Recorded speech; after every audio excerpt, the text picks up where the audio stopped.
जरा सोचिए, आप पेट्रोल पंप पर गए, 1000 का पेट्रोल डलवाया और बाद में पता चला कि अब आपको इस पर मजीद पैसे भी देने हैं। क्यों? क्योंकि आपने कैश दिया था। जी हाँ, विफाकी बजट 2025 और 26 की एक हैरान कुन तजवीज सामने आई है, जिसके तहत हर किस्म की नकद खरीदारी खसूसन पेट्रोल पर इजाफी रकम वसूल की जाएगी। हुकूमत कहती है डिजिटल हो जाओ या पैसे दो, लेकिन क्या ये पॉलिसी वाकई शफाफ मईशत की तरफ एक कदम है या फिर आम आदमी के लिए एक नया माशी जाल? आज की रिपोर्ट में हम न सिर्फ इस मुतनाज़ा तजवीज का जायजा लेंगे, बल्कि ये भी देखेंगे कि इसके पीछे असल मुहर्रिकात क्या हैं, कौन मुतासिर होगा और कौन बचेगा। विफाकी हुकूमत के सालाना बजट में एक अहम और निस्बतन नया कदम उठाने की तैयारी की जा रही है, जिसके तहत पेट्रोल समेत हर किस्म की नकदी खरीदारी पर इजाफी रकम लेने की तजवीज दी गई है। इस तजवीज का मकसद नकदी मामलात की हौसला शिकनी करना और माशी निजाम को डिजिटल अदायगी की तरफ लेकर जाना है। FBR के मुताबिक नए माली साल के बजट में नकदी खरीदारों के लिए मखसूस इजाफी महसूलात की तजवीज को फाइनेंस बिल का हिस्सा बनाने का फैसला किया गया है। जराये के मुताबिक पेट्रोल पंप से नकदी तेल खरीदने वालों पर 3 रुपए फी लीटर इजाफी रकम वसूल करने की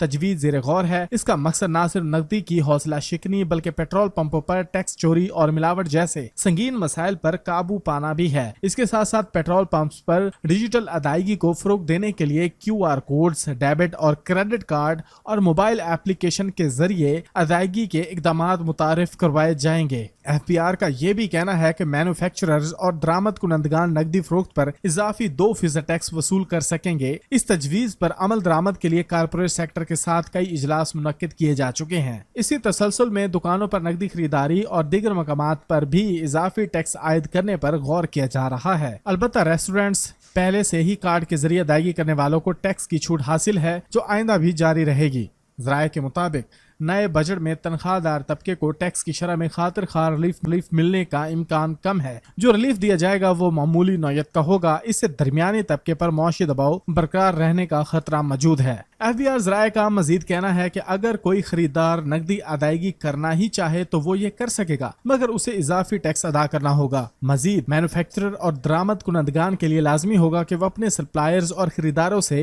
18% GST डिजिटल अदायगी की सूरत में वसूल करें। जहाँ एक तरफ हुकूमत टैक्स नेट को वसअत देने की बात कर रही है, वहाँ इवेंट मैनेजर्स, ज्वेलर्स, डॉक्टर्स, वकला और शादी हाउस जैसे शोबाजात को टैक्स नेट में लाने की कोई पॉलिसी ज़ेरे गौर नहीं है, जो कि एक बड़ा तजाद है। हुकूमत की ये पॉलिसी बज़ाहिर एक अच्छा कदम है, जिसका मकसद मईशत को दस्तावेजी बनाना और नकदी के गैर रजिस्टर्ड लेन देन को कम करना है, मगर इसमें कई खामियां भी मौजूद हैं। आइए उस पर तफसीली बात करते हैं।